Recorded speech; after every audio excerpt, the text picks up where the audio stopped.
Hi guys, welcome back to my channel. I am Vagisha Mishra. I review and decode beauty pageants at my channel. So if you are visiting the channel for the very first time, please go ahead and subscribe the channel so as to not miss any update on beauty pageants. Also ensure to turn on the bell icon so you'll be the first to get notified whenever a video goes live at my channel.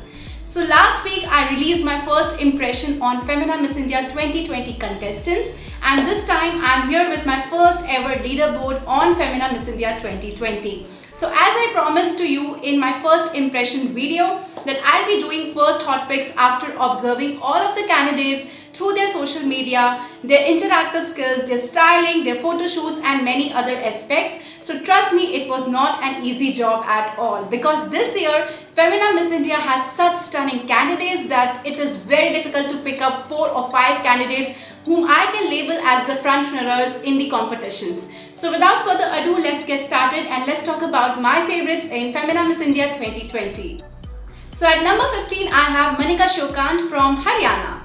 So Haryana has given a great performance in all of this week. I feel that she has a great styling, decent walk, and her overall appearance is really something which captivates my mind. She is photogenic and easily catches attention of anybody who is following her. The only thing which is going missing in her, I feel, is her social media presence, because after her crowning, I feel that she hasn't been posting a lot on social media and she needs a little bit fan engagement in order to proceed further. Next up at number 14, I have Tanvi Marak from Meghalaya. She is one candidate whose smile is really adorable. There is something special about her that when you see her, you want to see her more and more.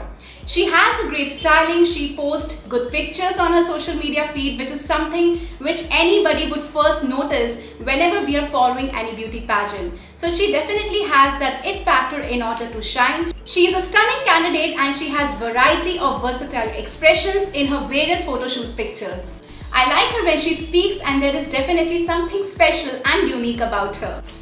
At number 13, I have Manya Singh from Uttar Pradesh. Now, if we have one candidate in this entire batch who can stand out with her story, it is definitely Manya.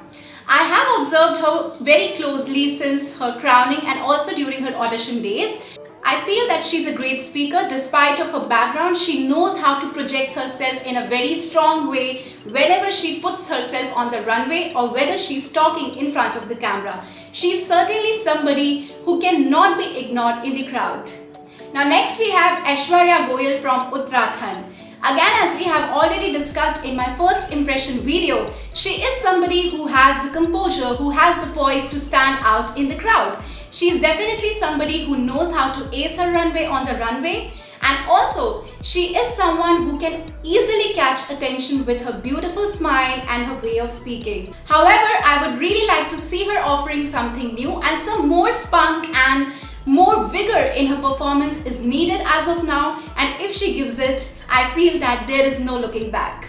At number 11, I have Rati Gulji from Karnataka. I feel that she's very photogenic and she easily stands out with her pictures. There is something special about her that you want to look her more and more. Now coming to number 10, I have Lalmoasangi Varte from Mizoram. Now if we have one candidate who has great social media presence, beautiful styling and amazing performance, it is her. So she definitely deserved her state title, and I feel that she has what it takes to go ahead in the competition. She definitely catches my attention and I won't be surprised to see her placing in the finals. Apart from her, there are many other Northeast candidates on whom my eyes are glued, about whom we shall be talking about as we proceed further. At number 9, we have Reena Gar from Tamil Nadu. After her crowning, the candidates haven't been crowned yet, but after being announced as the state representative of Tamil Nadu, I feel that she is actually doing a very fair job with her social media. She has been updating her daily lookbook on her social media, and apart from that, giving glimpses of her journey with the help of her stories and posts. So other candidates are also doing it, but she is also doing it in the form of feed, which is why it is easily available to us whenever we want to go back and look at her social media account. So she is definitely doing a great job. I feel that she is quite rooted. Her voice has that magical aura which makes us think that she is someone who is very humble and she has the humility to shine. Her styling is well and she also speaks very well. All in all, she is a good candidate. At number 8, we have Union Territory Ritika Raghav. So Ritika Raghav is one candidate who caught my attention for all the right reasons even before she was crowned as Miss Union Territory. She has a melodious voice and she certainly has the it factor to gain the momentum in the competition. Her social media presence is quite well and she is definitely able to engrip audience to watch and follow her journey very closely. At number 7, we have Molly Haldar from West Bengal. So she has the face, she has the aura and she has the charm to shine in the competition. She is certainly one of the beautiful candidates in the entire batch. She knows what she is speaking, she knows how she is carrying herself in the competition and she has a vision to take forward in the competition. I definitely feel that with this consistency, if she continues to work in the similar direction, she can even get into top 3 position and give other girls a run for money. At number 6, we have Aruna Beniwal from Rajasthan. So when the competition began, I wasn't very sure that if Rajasthan could give a back-to-back fight for the state. But this time, looking at Aruna Beniwal, I feel that she certainly stands out in the crowd. She has beautiful styling, her social media presence is on point, and I really love her overall styling with each passing day. She certainly stands out in the crowd because of her styling, her beautiful facial features, and apart from her social media presence, I definitely think that she is someone who can stand out with her beautiful, flawless performance on the runway as well as her communication skills. At number 5, we have Maria Chanu from Manipur. So this time, as I have already discussed, Northeast has sent amazing candidates and Maria Chanu is one of them. She knows what she is doing in the performance. The only thing which can be noted as a drawback in her is her height, but I feel that if the candidate is deserving enough, why not give her a fair chance? Apart from the height on which she doesn't have any control on, I feel that she is giving her all in the competition as of now. She stands out with her social media presence. She is doing amazing when it comes to her styling and overall she is giving an impeccable performance, be it her runway or be it her communication skills. Ever since I have known her since Miss Earth India days, I feel that she has done a major transformation on herself and she is certainly not going to leave any stone unturned in this competition.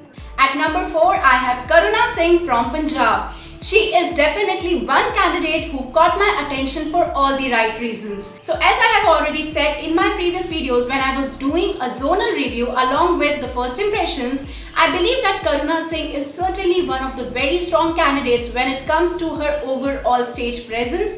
Her social media game is on point. She is constantly updating about her journey, giving glimpses of her pageant journey despite of it being a virtual edition.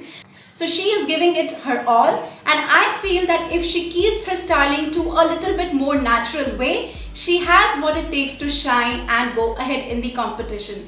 She is a gem which is waiting to be polished and shine in front of the world. At number 3, we have Trisha Shetty from Goa. So if Miss India organization was to award Miss Multimedia title tomorrow, it would be none other than Trisha Shetty from Goa. She is playing her social media game like a pro. I love her overall styling. I love how she comes up with video messages, engaging and connecting with her audience on a more personal level. She's doing it all very well. She is a great speaker and she has that it factor. The one thing which I really appreciate in her is her natural and individual trait because she isn't copying anybody but rather spontaneously presenting her own personal and unique qualities. So this is what will take her ahead in the competition. The last time I believe that Goa won the national title of Femina Miss India was with Gail De Silva, who represented India at Miss United Continents and ended up as one of the runners-up. So I feel that Trisha Shetty has what it takes to easily land in the top 3 position and I definitely see her doing quite well. At number 2, we have everybody's favorite Manasa Varanasi from Telangana. I feel that she is certainly one of the front runners in the competition as of now. She is tall, she is beautiful, she has a commanding voice and she easily stands out in the crowd. She has what it takes to go ahead in the competition and I believe that she has everything we look for whenever we are planning to send any candidate to an international pageant. Her styling is great, her facial features are amazing, her modelist beauty is also very tempting. And if we talk about her performance, she definitely is a very strong performer. The only scope of improvement I observe in Manasa Varanasi is her social media presence. Because she is giving her best in every other aspect, I feel that if she is quite active in her social media, the audience will feel more connected to her on a personal level. This is one thing which she can actually work upon, and if she works upon this factor, I believe that she can even end up winning the main title. And now at number 1 position, you might be wondering who is it who's leading my leaderboard at this moment of Femina Miss India, and she is none other than Jojobini Tungo from Nagaland. It has been a high time that we have sent a Northeast representative to Miss World pageant, and I feel that this is the right time. India is a country of diversity, and with this edition I feel that we have a lot many strong candidates from the Northeast region. I feel that Jojobini Tungo has what it takes to go ahead in the competition. Apart from a great and magnificent social media presence, she has a very good styling, she has command over her runway skills and also her communication skills. I will be really happy if she is crowned as Miss World India, because India definitely has a lot more things to offer than the world expects. So she is my current number 1, and with this I would like to close my leaderboard. But I have few other ladies in my radar whom I wasn't able to put up in my top 15 because of the very tough competition, but I definitely have my eyes glued on them, and because of the zonal division, I couldn't place them all in my top 15. So it is quite obvious that all of the candidates from one zone cannot together place in the finals. We have to give a fair division to all the zones, and which is why I haven't talked about many candidates who are equally deserving for the title. Few of them are Ananya Priyadarshini from Bihar. I think she has what it takes to shine in the competition. And apart from her, Titiksha Taggar from Himachal Pradesh also caught my attention for the right reasons. Next from East Zone is Angela Kumar from Chhattisgarh, who has a beautiful face and a great performance as well. And other than these 3 ladies, I have Angelika Sahane from Maharashtra, who also caught my attention for all the right reasons. So I definitely want to see more of these ladies, and I feel that they have that it factor to easily get into the top 15 or even go ahead in the competition. So we are yet to observe many other unfolded aspects of the beauty pageant as of now, and as the days proceed, I feel that we shall be able to get a more clear picture of who is actually shining out in the competition. So until next time, do let me know in the comment section who are your favorites for the title of Femina Miss India 2020. If you like this leaderboard, give it a huge fat thumbs up and share it with your friends so as to know and ask them who are their favorites for the title of Femina Miss India World and Miss Grand International. Thank you for watching, and I will see you guys next time.